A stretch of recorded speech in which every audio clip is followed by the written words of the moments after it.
Welcome to the We Shine Well podcast, where I have real conversations with thought leaders in wellness to help you live your most vibrant, aligned, and purposeful life. I'm your host, Zoe Kelsey, founder of We Shine Well. Here, we share honest stories, gems of wisdom, and insight to spark clarity and guide your next right step so you can shine brighter from the inside out. Now let's dive in.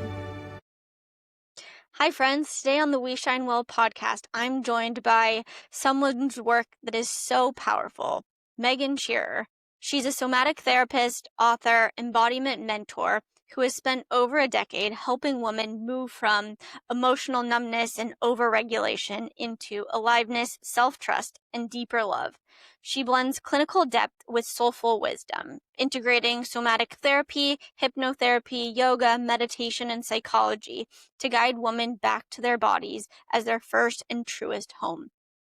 She's the author of Choose Yourself, the co-founder of the Self-Care Space app, and the creator of powerful programs, retreats, and now her somatic yoga teacher training, designed to support nervous system healing and embodied leadership. In our conversation today, we explored what it really means to come home to yourself, why so many women feel stuck even after years of self-work, and how emotional aliveness becomes the foundation for authentic self-love and purposeful living. Let's dive in. Well, hi, Megan. I'm so excited to have you on the We Shine Well podcast today. And I believe we met a year ago, or not a year, less than a year ago, when you were on your Choose Yourself book tour as well. And I was so compelled just by like the somatic element of like your approach to therapy and all of the means that you kind of share that work and how powerful it is. Oh, thank you so much, Zoe. Thank you for having me. I love all the work that you do and was so excited when we connected this year and love that we're continuing to find ways to collaborate. Me too. So I just would love to hear from your book and all of your work, what led you to dedicate your life to helping women move from emotional numbness of sorts to truly feeling that aliveness and more themselves in their own skin. So can you tell us a little bit more about your journey? Yeah, I think similar to a lot of people in any sort of healing profession, it started with my own struggles. So much of what I teach in the world is something that I first had to learn for myself. And then through that process, it felt like I can't not share this. I can't not support other people with this. But yeah, just a little more context. I definitely was one of those kids who grew up feeling like I was not just feeling, but told that I was too sensitive. Like I could feel everything. I could sense when other people's moods were off. I could sense what was going on, what was unsaid in the environment, but nobody would ever speak to it. There was a lot that went unspoken in my household and my childhood and left me feeling like, okay, well, these feelings are not allowed. So I need to turn them down because they don't get me love. They don't get me acceptance. They don't get me belonging. And instead became like really, really type A, perfectionistic, controlling, did everything that I could to be like the good child, the good girl, getting good grades and getting into good school and overachieving and overperforming, and really in a lot of ways numbing out through overperforming and overachieving. And when I was in my early 20s, I was about 21 years old, I faced a series of back-to-back traumas that sort of opened the lid on everything I had never felt before. I was in a traumatic car accident and really unhealthy relationship at the time, and a couple other things that all compiled in this really short amount of time to where I couldn't suppress emotion anymore. It was just coming up and out all the time in really inconvenient and uncomfortable ways. And that for me was the start of my own healing journey. And I am a big experimenter. So I have tried everything under the sun. I was going to regular talk therapy at the time after it was suggested to me, but I was also seeing energy healers and Reiki practitioners and eventually somatic practitioners, and really seeing the connection between mind and body and seeing where I would get stuck in my patterns when I was just talking about them. But something else entirely would happen when I involved the body in the conversation. So that really set off my curiosity about learning more about how our body plays a role in storing trauma, how our body plays a role in emotional expression and connection in our relationships with other people, and how so many of us are living so disconnected from our bodies, and especially as women have oftentimes really unhealthy relationships with our bodies. Mm-hmm. And yeah, I mean, there's so much more I could say about it, but that was really what kicked it all off for me. And then going back to the piece of even growing up and like your emotions, like what emotions were accepted and what emotions were not accepted that kind of led you to that overachievement in a way and numbing out? Yeah, it's such a great question. And I think most people, if they reflect on their own childhood, there probably were some emotions that were okay to feel and some that were not. And for the most part, like all the what we would label positive emotions are what are accepted, and what we would label negative emotions are the ones that aren't. Sometimes it's more specific, like if you're a little girl, you're allowed to feel sad, but you're not allowed to feel angry. You can't get mad, things Mm-hmm. like that. For me, it was really any of the quote unquote negative emotions. I couldn't be angry. I couldn't be sad. I couldn't be upset at somebody. I couldn't talk about what was going wrong. And that was really a byproduct of the fact that, like I said, I had a really non communicative household. Like we just didn't talk about things. We didn't talk about Mm-hmm. our feelings for sure, but we also didn't talk about hard things when they happened. It was like, let's sweep it under the rug and pretend it's not happening. And so Mm-hmm. if you're the person to step forward and say, hey, this hurts, something's wrong, I don't like it, that's not going to go over very well. And so I learned that like the only acceptable emotions were probably joy, happiness, but those also like kind of there was a time and a place, because if somebody Mm-hmm. was in a bad mood, you couldn't be happy. Like you had to kind of be in the same place that they were in. I always say that I learned to be this sort of codependent emotional chameleon, where I would just adapt whatever I was feeling to what the person in the room was feeling, and I would try to assimilate to their experience as much as possible so that I could Mm-hmm. predict their needs and just be whatever I thought they needed me to be to like not rock the boat. Mm-hmm. I mean, I can relate in a way where growing up, everything was good until it wasn't. So Mm, I personally wanted to just present that nothing was wrong with me, so I wouldn't yeah. need to be worried about. And then that kind of gets to Yes. even the point that you were mentioning, and I know we've talked about this previously, is like eating disorders and body dysmorphia, in Mm-hmm. addition to holding that all in our bodies. So how do you kind of even see that holding of emotion in our bodies in relationship to the way we see and treat our bodies? Yeah, I mean, I can so relate to that, by the way. Like being the easy child definitely felt like the most accessible role to play for me. Like if I'm the one that has no needs, don't make anybody worry about me. I'm good. I'm fine all the time. This doesn't bother me. It's okay. That was the path to making sure that everything felt as stable as possible. But when you do that, what you're doing is you're kind of creating this rupture in your communication pathway between you and your body. Like the longer you practice saying I'm fine when you're really not fine, you're sort Mm-hmm. of dampening your connection to what you're actually feeling, until eventually you get to the point like in adulthood where maybe you don't actually know what you're feeling anymore. You don't even know if Mm-hmm. you are fine or not fine, or what is underneath the surface of not fine. And so that communication becomes sort of dulled, stifled, even numbed. And if we layer on top of that a complicated relationship with the body, whether it's just body image issues, body dysmorphia, disordered eating, there can be more of this contention in our relationship with our body and less of a desire to be in the body because it's a source of pain. Like, I don't like what it looks like because I've learned through the world around me, usually, that my body isn't Mm-hmm. acceptable, isn't lovable, isn't good enough for some reason. And when we feel that way towards ourselves, it can create self criticism, self judgment, self hatred, self harm.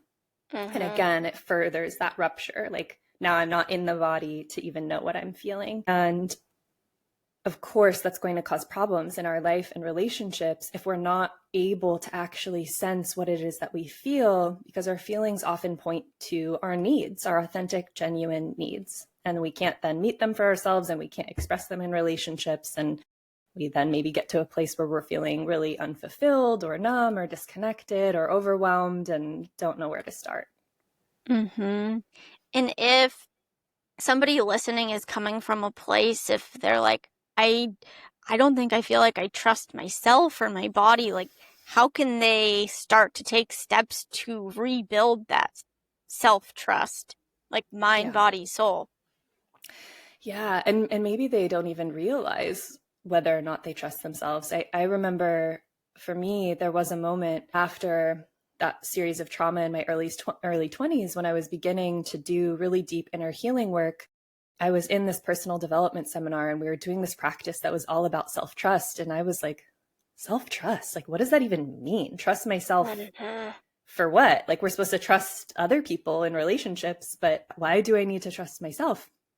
And I sat with that for a while and I realized that I didn't trust myself, even though I knew I had an ability to follow through on goals I would set. Like I wanted to achieve, so I would pick something and I would go after it. And I trusted myself enough to take actions on the things that I wanted. But when I really got down to it and was honest with myself, I couldn't actually trust myself to make the decisions that were right for me, that were healthiest for me because of my patterns of codependency and people pleasing and self-abandonment, like forgetting my needs in order to maintain relationships. Of course, I couldn't trust myself because I was always only doing what other people wanted me to do, what other people expected of me, what would make other people happy. And oftentimes I found myself betraying my own values, betraying what would actually feel safest, healthiest, most nourishing for me. And I did that repeatedly, very consistently. I forgot about myself in order to maintain connections with other people, especially romantic relationships, but also friendships and family dynamics. And it was hard to realize like, oh my God, no, I don't actually trust myself at all. And I don't trust my emotions either, because when they come up, my body has this memory of this not being safe in the past, nobody holding safe space for this. So I don't trust myself to feel big things. There was definitely a lack of that deep intrinsic self-trust because I had spent so long not realizing it, but living out of alignment with my values, my core sense of self. And so if somebody finds themselves in that place, first I want to say the most important thing that you will need on this journey is self-compassion and realizing that whatever patterns you've been doing the very best you can with what you have known, with what tools you've had access to. And even when we're in patterns of self-abandonment or self-betrayal or self-sabotage, it's usually not because we're trying to harm ourselves. Like we're usually just trying to get love or get connection or get safety or get something that is ultimately what we want, ultimately good for us. So if we can be gentle and compassionate with those parts of ourselves that have been making choices that are a little bit out of alignment, it will make the healing and growth process a little bit more comfortable. And like in this place of just like gray area of going from trust to rebuilding that, how can people know what alignment feels like even in their bodies? Yeah, such a big question. And the answer is that it will take time and trial and error. It's not just like you flip a switch and you're like, oh, I know who I am now and I know what I value. And I know who I am at my core and how to show up for that version of me. If you've had a lot of practice living in all these conditioned patterns that you're realizing don't feel very good, it's going to take some time to unwind them and then practice living in the new patterns, building the new patterns, living in the new sense of self. And if you've had a lot of practice at living for other people, like prioritizing their needs and their values and suppressing your emotions and desires as a result, then of course you're really not going to know what feels best to you, what feels most aligned to you in the beginning. That's going to feel really foreign. And maybe you were taught that having your own desires and preferences and needs was selfish and that was a really bad thing. So it was actually unsafe in the context of your family unit or community or relationships to have personal values and needs and desires. So there's a lot of deconditioning that has to happen to even get to the place where I can ask myself, what do I want? What do I feel? What is it like for me to be in my body? So being honest with yourself about all of that context that maybe has to get unpacked. And then it's a matter of just rebuilding that relationship with your body little by little, beginning to come back into sensations in the body, to what emotion feels like in your body, to what pleasure feels like in your body. Because usually when we're able to tap back into what pleasure and joy feels like in the body, that's going to be our biggest compass towards alignment. That will be our sort of North Star for like, oh yeah, this feels good, this feels true. So maybe that's a thing I want to spend more of my time doing, or that's a relationship I want to nurture more. Mm-hmm. And it goes back to that concept too of like, as we get older, it's more so unbecoming who we aren't to become who we truly are. And what are those stories that we've told ourselves, that we ingrain, that we are blocking ourselves from being that like most alive version of ourself, as you mentioned too.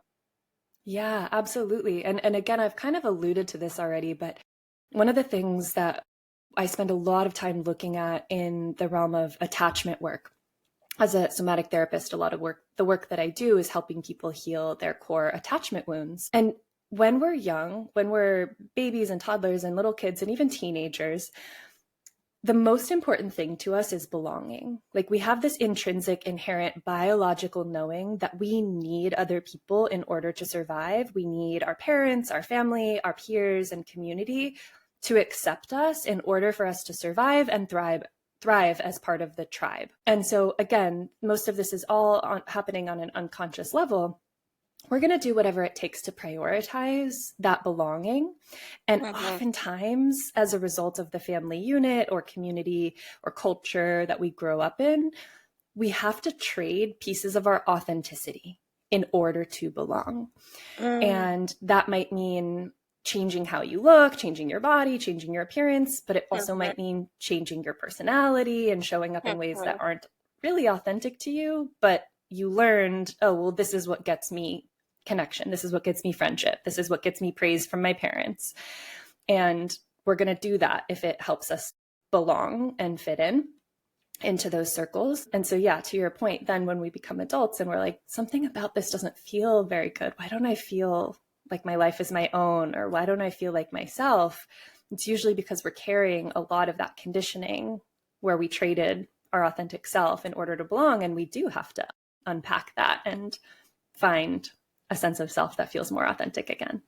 And in that like unraveling in your work as a somatic therapist, can you tell us a little bit more about what that means to be a somatic therapist and kind of that container as well as others that might be valuable in this unraveling? I mean, I don't believe we're ever like, I have arrived, I I'm have done. healed. Yes, like everything is good and at peace in the world because there's constant unraveling. But Yeah. what does that container as a somatic therapist look like, and others to just be supported in our constant evolution of unraveling and becoming who we're truly meant to be?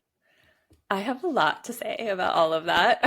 First, I'll Here just for note it. that, so, okay, quick note about like the pros and cons of living in the social media age is we have like so much access to information and education that we wouldn't have otherwise had. And I think people are learning a lot more about themselves therapeutically than ever before. Like therapy itself used to be super stigmatized even like 10, 15 years ago.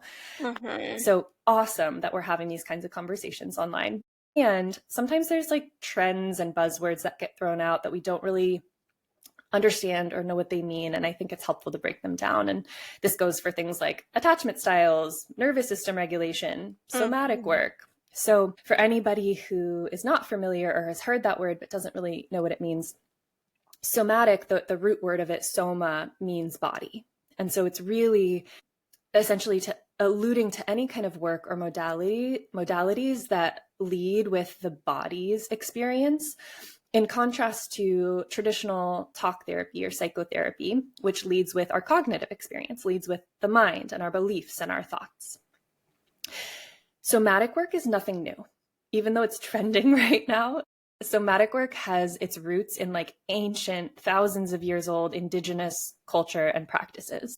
Elements of it are certainly getting westernized and commodified these days, but somatic practice is absolutely nothing new. And in fact, many ancient cultures really revered and prioritized the wisdom of the body and healing through the body rather than the mind. We just happen to live in an age and society that really pedestalizes the intellect and like mindset and willpower and like think your way through things. But the reality is that our conscious mind is only responsible for like 5 to 10% max of our behavior, of our habits, of our actions, choices that we make in our lives. And that's oftentimes why people get stuck when they're trying to change their life through willpower alone, or even get stuck in just talk therapy. Like, I've been talking about this problem, I've been talking about my feelings with my therapist for 10 years and nothing has changed. I'm just venting every week. There's a benefit to psychotherapy for sure. It's a great modality. And most of us end up needing more than that. We have to involve our body in the conversation because it's responsible, the subconscious mind and our body are responsible for that other 90 to 95% of our habits, choices, daily life experience. So there's a lot of different modalities that fall under the umbrella of the term somatic, even somatic therapy. And it can include anything like people are becoming more familiar with breath work these days. That can be a therapeutic somatic practice when taught in a trauma-informed way. It can include just somatic experiencing, which is like getting to know your internal experience a little bit better and being able to connect with the sensations of your body. One of the main modalities that I work with is somatic parts work, which helps us build more of an internal understanding and awareness of how parts of our psyche and our body interact with one another. So the easiest way to understand it is kind of like inner child work, like working with younger parts of ourselves and how those parts feel in our nervous system, and helping those parts get their needs met in order to change patterns in our lives. And I'm also a clinical Can you actually hypnotherapist. share an example of what that may look like? Because I know there are a lot of people doing parts work, but what does that look like in the somatic sense?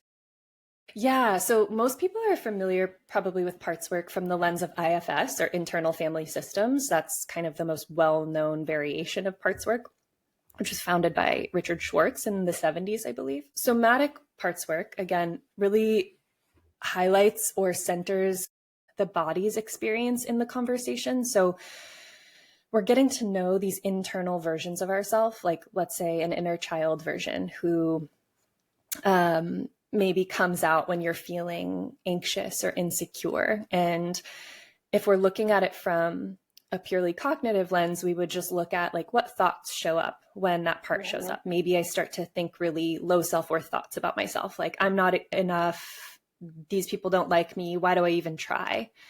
I'm going to fail. When we're looking at it from a somatic perspective, we will also explore what happens in my body in those moments when that part is kind of at the forefront and leading. Do I start to notice a racing in my chest or that really jittery feeling in my body? Do I start to withdraw and kind of shut down and find myself getting smaller? And depending on the nature of the sensations that arise, we'll expand our capacity to be with them rather than shut them down and say this is wrong or bad, or I need to fix this or change this. And then we'll explore, was there some sort of stifled impulse here? A lot of somatic work is looking at where in our past did the body have an impulse to do something, to run away, to jump, to hide, to fight back.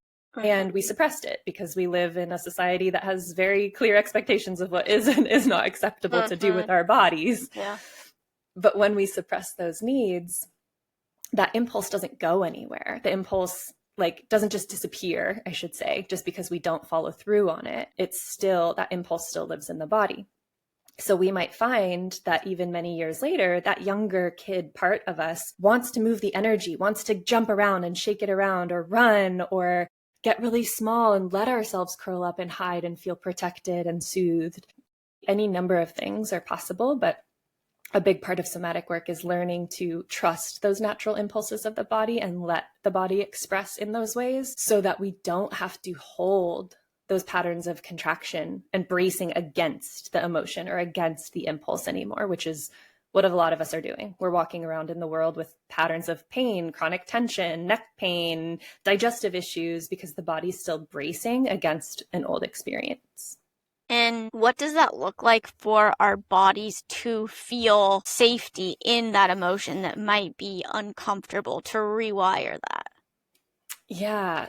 So I mentioned earlier the word capacity, which is a really important one, because most of us, if we're not super practiced at holding space for an emotion and allowing it to flow through our body and to express it in the way that the healthiest way that it needs to be expressed, it's going to feel really uncomfortable, especially if we do have those conditioned narratives that tell us, like, I'm not allowed to be sad, I'm not allowed to get mad, it's scary when this emotion comes up.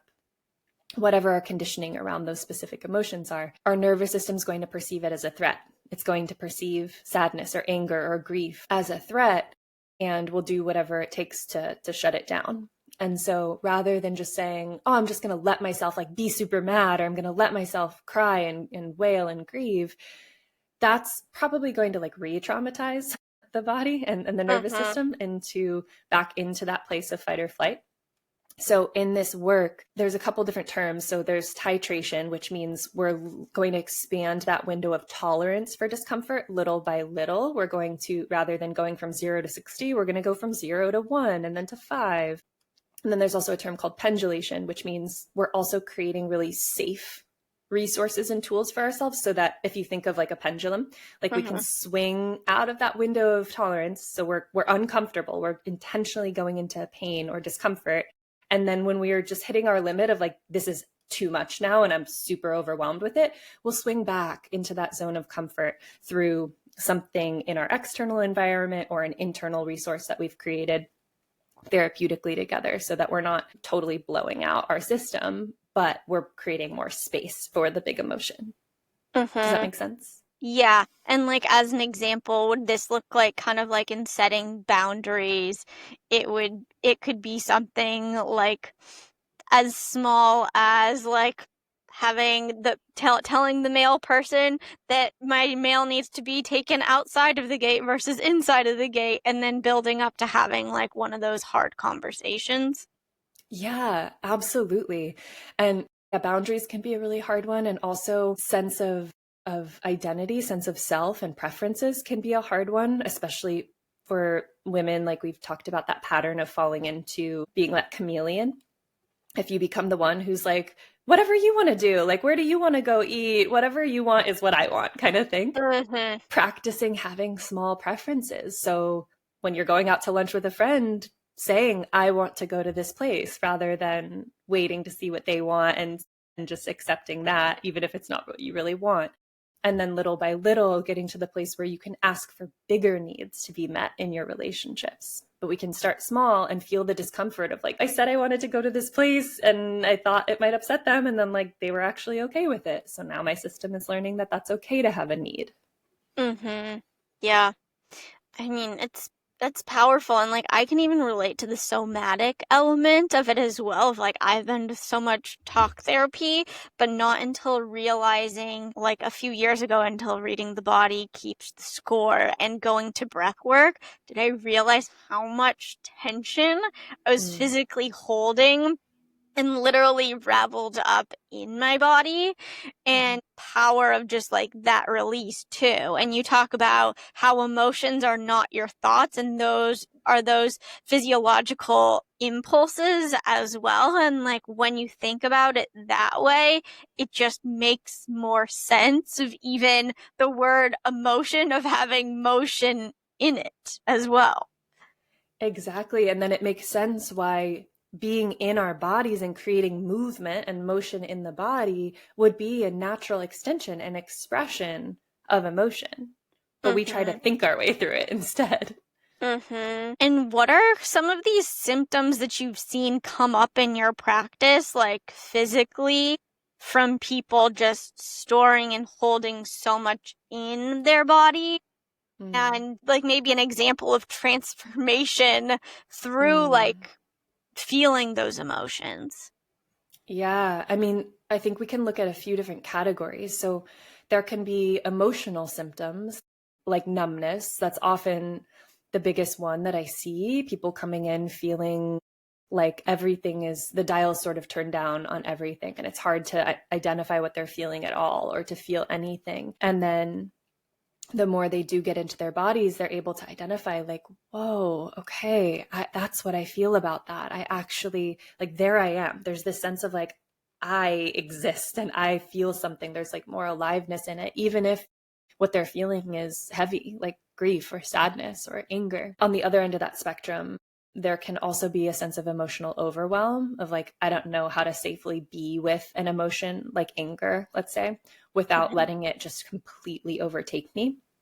And so I can think of a couple of my clients where when we've really learned to titrate that experience of being with anger in the body, but also understand what those parts of us that are holding onto the anger really need. There's this empowerment because there is often like an acknowledgement that needed to happen from childhood of something that we didn't get to be angry about in the past, but we were justified in being angry for. And then in our adult relationships, instead of having these big overblown reactions to really small things, we're able to more easily be present to what we actually feel and need in the moment, instead of having a historical reaction because this old emotion isn't processed. So, I mean, that's a benefit, is relationships improve. And I think that's something that everybody wants, is like, how can I make my relationships better? How can I communicate better? How can I bring more of myself to my relationship? And in order to do that, we have to be emotionally available to ourselves first.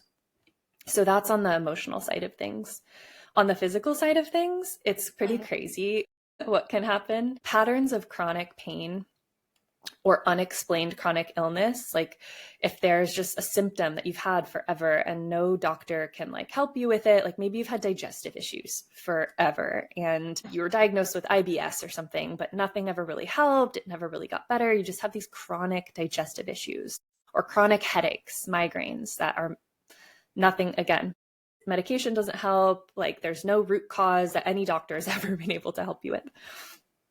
Oftentimes there are emotional and energetic roots of those kinds of symptoms and patterns and experiences that when we get to work with our body more and begin to loosen patterns of restriction in our fascia, which is the connective tissue that runs throughout our body, wraps around our muscles, organs, and nerves. Our whole nervous system is wrapped in fascia. And that connective tissue can get really restricted and hardened and dehydrated and tightened when there are physical patterns and blockages, but also emotional patterns and blockages in our systems, in our bodies, in our lives. So when we work with the underlying emotion, it often frees up these patterns of tension where those tissues can start to move again and become more hydrated and become more fluid like they're originally designed to be. And so we'll relieve patterns of chronic pain, chronic tension. Our digestion starts working better. There's less tension in our head and neck and jaw, so the headaches go away. It's pretty amazing what can happen. And I've seen this in my own body, but also clients I work with. Yeah. I feel like I've even heard so much from like your throat chakra to your gut to just heart opening and even like womb and everything when we truly get into our bodies as well. Yeah. And that's something too, where I feel like sometimes certain tools and modalities and the language used can be really empowering because it can help us understand ourselves in a new way. And then sometimes it can help us, it can like cause us to feel more stuck. Like I remember during that phase in my 20s when I was seeing every healer under the sun, like anyone, can you help me? Can you fix this? Can you make me feel better? And I would go to like psychics or energy healers or like those types of practitioners, which I think can be incredible. And I love those types of healers. And they would often say things to me like, your heart chakra is blocked or your throat chakra is blocked. And I kept hearing that over and over again. And I would be like, okay, what do I do about that? How do I unblock it? Like, help me. And they would, do whatever their services were. But I wasn't actually building a deeper relationship with those parts of my body. I just wanted somebody else to unblock my heart chakra or to like get my throat chakra moving again. And it really wasn't until I learned to get into those parts of my body and experience like what's actually going on in my heart space, what's actually going on in my throat or my womb, my pelvis, that really deeply, deeply rooted trauma and emotional experiences began to finally move and change in my life. So, yeah, I just felt called to say that when you mentioned like chakra blockages, because I think sometimes we can be like, okay, but what do I do about that? Yeah, there's so many terms out there. And even like when we talk about being in our body and embodiment, like what does that mean? what does Okay, that yes. mean? How do we get in Yeah. our bodies? Like I am my Like, body. where How am do I I if get not there? here? Uh-huh. Yeah. So we can even try this right now. Like if I just ask you and anybody listening, you could do this with eyes open or closed. But if I just ask you to notice, like, where are you right now? And you take a second to just notice and see what the first answer that comes in is. For most people, it's usually going to be somewhere in my head. Like I'm thinking about something, or maybe just like right in front of my body. Like my energy is like a little bit removed because I'm thinking about what I'm going to eat for lunch, or I'm thinking about what comes next. I have this sort of forward energy, forward momentum. And for most people, if they're really disconnected from their bodies, like all they can locate is just a thought, which again, a thought is usually evidence that like we're up here, we're in our head. But for most people, it's not like, oh, I feel really grounded in my low belly right now. I feel my energy in my legs. I'm in my heart space. Like that's not usually what people say, right? Yeah. And so, yeah, how do we then get from out here or in here to down into the body? And I want to make this as practical as possible because it is not some woo-woo, esoteric, magical thing that you have to get through like the right guru and the perfect tool in order to like gain access to your body. It's your body. You get to be in it if you want, if that is something you're interested in, anytime. And that can start with just taking one of your own hands and placing it on your heart, placing it on your belly, placing a hand somewhere on your body, and just taking a few deep breaths to see if you can bring your awareness from your thoughts down to right wherever your hand is. It can also happen through really slow, intentional movement. So I'm a huge fan of somatic yoga or restorative yoga, yin yoga practices for helping us to rebuild a relationship with the body, especially if it's been kind of offline for a while. We've seen actually an incredible amount of supportive evidence for using yoga as a practice to recover from eating disorders as well and body image issues. So that can be a great way to just get curious about like, oh, what does it feel like inside when I move my body in this way, when I stretch it in this way, even if it's uncomfortable, like what does it feel like to be with that discomfort in my hip or in my shoulder? So yeah, getting in our body can be really simple. Putting a hand, focusing on the breath, moving something, and just seeing if we can go from a thought to a sensation. Sometimes I just even ask myself, where are my feet right now in the world to just like ground in a way. Like, oh yeah, I have feet.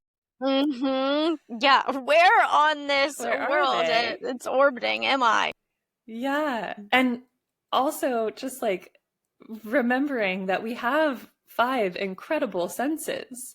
Like personally, again, this is a much bigger conversation, but when we get into the like, why are we here as humans? I often think about the fact that we get to experience life through these senses. Like we get to smell delicious food or fresh flowers, and we get to feel how it feels to hug our favorite people, to listen to music that makes me cry. At least I'm one of those people who like, I'll listen to a song and just like be sobbing, and see beautiful sunsets and like experience life through these senses. And if we just remember that, like I can connect to my body by putting on some music, lighting my favorite candle, and just like laying there and noticing what does it feel like to breathe in this smell and hear these sounds. And how can we tell the difference between embodied safety and overregulation? Yeah, so I'm so glad you asked that, because this is another thing I wanted to speak to when we were talking before about this idea that there's obviously so many different modalities out there, and healing is this ongoing journey, right? It's not like you get to this place where you're like, oh, I did it, I'm healed and I'm done, and so that's it. I can check that box now, and now I'm perfect. I did that right. And while that is 100% true, and I think it benefits all of us greatly to get to the place where we realize there's no endpoint. There's no finish line. It's not a race that we're going to like achieve or win at, and we're not competing with anybody. It's just an ongoing journey. And that's part of being human. We're always going to be learning and growing and hopefully evolving. And yet, I think there are a lot of people out there, again, women in particular, because of the way that we're often conditioned to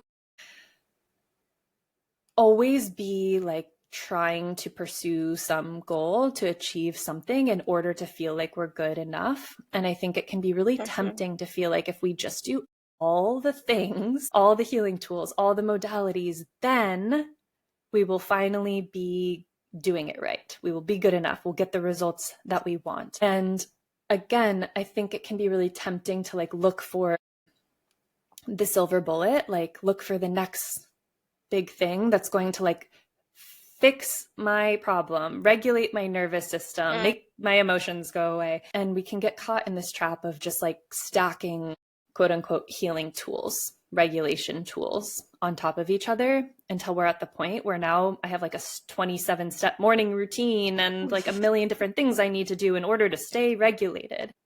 Yeah, especially in the wellness world, there can just be this lean towards more is better. And I have certainly been, victim to this and guilty of this for many years in my own healing journey of just like more is better. I'm going to do everything I can do. I'm going to meditate and journal and cold plunge and breathe and go to this therapy and that therapy. And I'm going to do everything right. And then that's enough, right? All my problems will be gone. And it becomes a task and so expensive at the same time. So expensive. All the memberships and products and supplements. Oh my God. And then it comes from a place of proving and performing to an extent over being, even though it might be a pure intention initially. Yeah. Yes, like you went into it wanting to feel better. That's what we go into all of this for. We want to feel better. But we often think that feeling better means, again, like having no big emotions or having no problems in our body, no discomfort, no pain. And we're using all these sort of like band-aids instead of actually just expanding our capacity to be with our body. Like if we got rid of the 30-step routine and instead just learn to like be with our emotions more and meet those inner parts of ourselves a little bit more gently, so many of the problems that we were trying to fix with all the tools would actually probably get better. And that intention really does matter, because if you look at like, why am I doing this? Is it because I'm trying to prove something, like you said, or is it because I feel not worthy and not good enough? And I think doing all these things right will make me good enough. Like that's actually the thing I need to sit with, not adding in another workout or perfect thing to my day. Like the overregulation is sort of this like perfectionism on hyperdrive. Like I'm going to do all the things in an effort to feel better, but I'm not actually addressing the root cause of that dysregulation. Yeah. And it's like, so I'm doing all of these things, and then so many people are still feeling stuck after years of therapy and healing and going to all of these people. Like, what would you say the core of that stuckness might be? Yeah. I'm not somebody who believes in like a cookie cutter approach. Like I will say there's nuance and it's probably different for everybody, but speaking to my own experience and a lot of the clients that I've worked with, I was in that place where, again, I was trying to do everything because I was in so much pain and so much discomfort. Like physically, I was in chronic pain from my car accident and from, past experiences that were causing just like so much pain in my body. But I was also in emotional pain because of the unhealthy relational patterns, because of my judgment and criticism of myself, because of health issues in my body that were like running rampant as a result of all this stress and inflammation. And so I didn't feel good in my body. I felt inflamed, and I wanted to fix all of that. And so I would try everything that I could. And then just got to the place where it felt like I'm doing everything and I still don't feel good in my body. I still feel like heavy and lethargic and not good. My relationships aren't good. Like nothing's actually getting better. And I really had to take a look at, why am I doing all these things? Am I doing it because I saw it on Instagram, because somebody told me I should, or because it actually feels right for my body? When I'm doing the healing work, am I doing it in an attempt to fix myself because I think I'm bad and there's something wrong with me? Or am I doing it because I genuinely want to build a kinder, more loving relationship with myself that allows space for grace and compassion and allows me to make mistakes and be an imperfect human?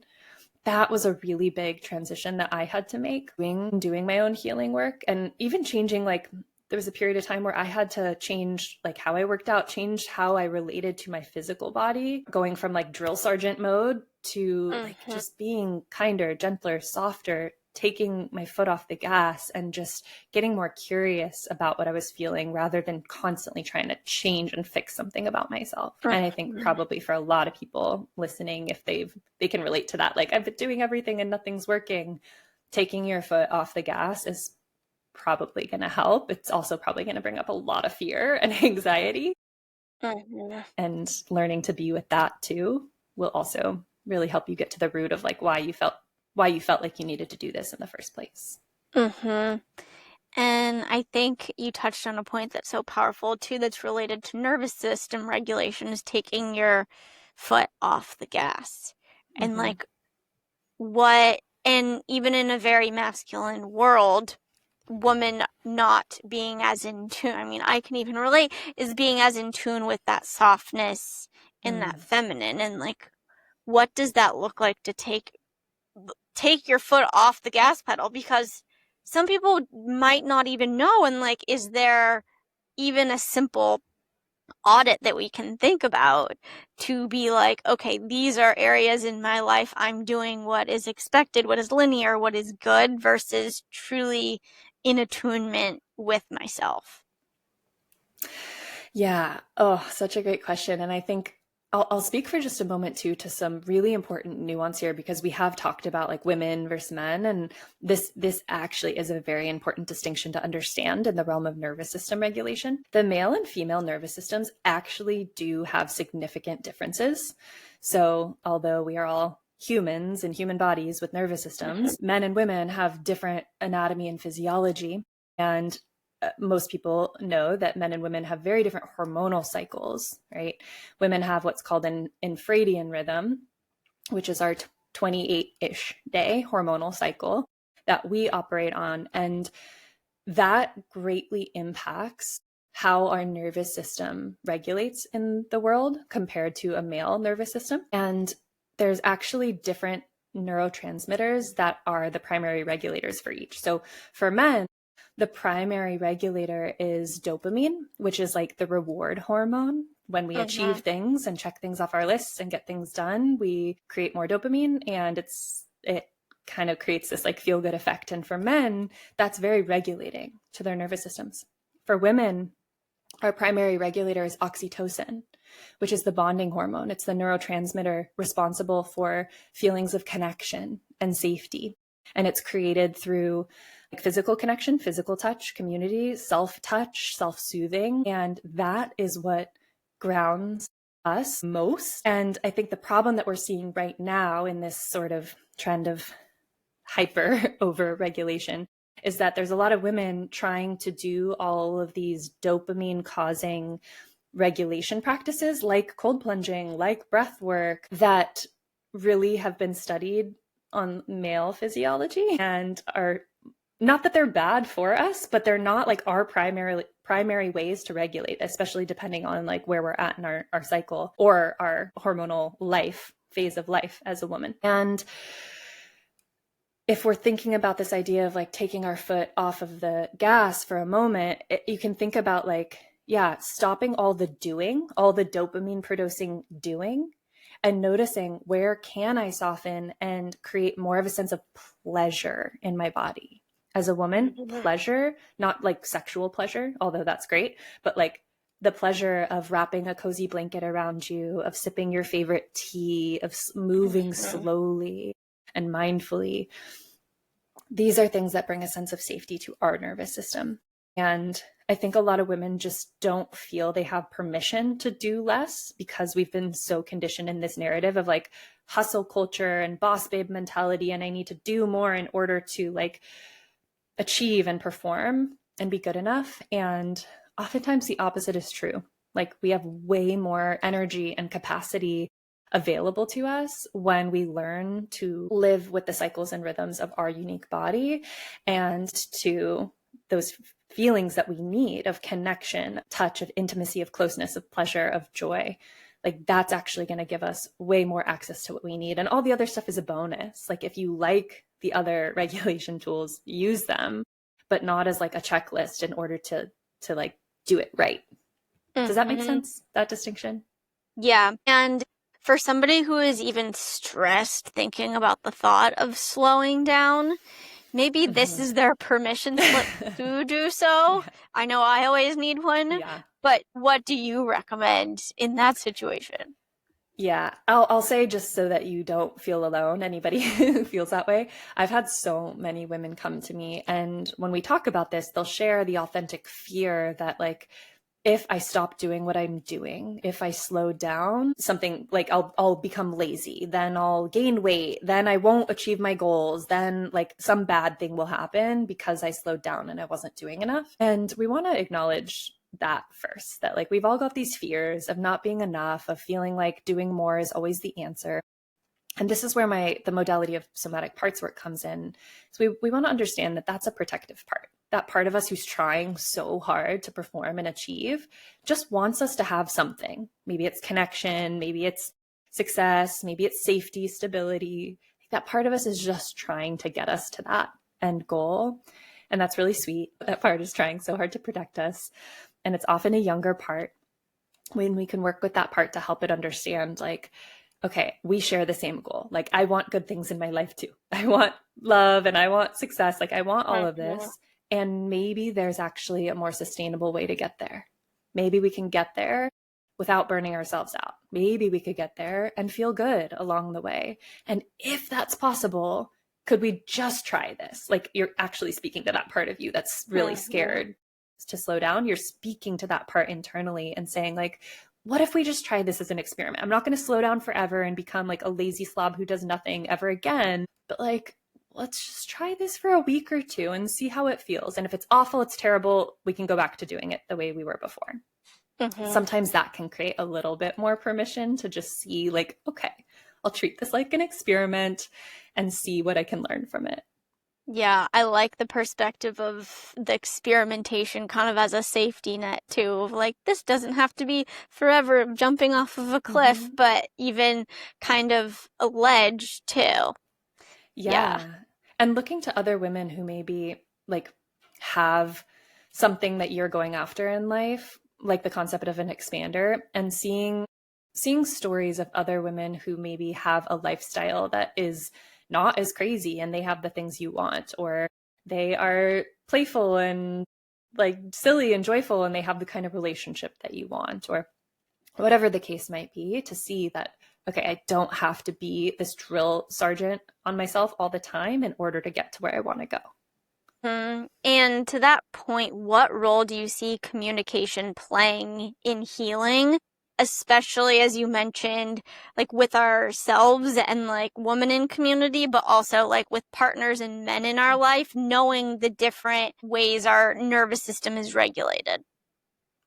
I mean, it's everything. So much of our wounding in this life as humans, I think, comes from feeling misunderstood, from feeling not seen, not known, not understood, or not accepted and loved for who we are.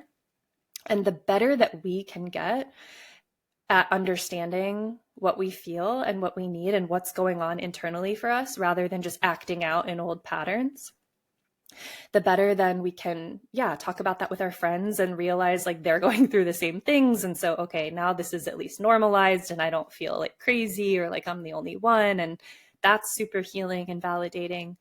But then also the better I get at being able to come to my partner or loved one and say like, yeah, that actually made me feel really anxious when you said that, or when this thing happened. And when I get anxious, this is what it feels like for me, and this is what happens, and this is what I need.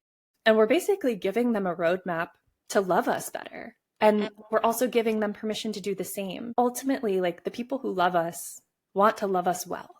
And when you think about, like, if you have the opportunity to understand your friend or partner better and to offer them love in a way that's going to feel really meaningful to them, you want to do it. And we get to give them that same gift by understanding ourselves better. And we get closer as a result. We form stronger bonds and intimacy that will last longer, and be able to navigate the tough chapters that will inevitably come, because life is hard as a human.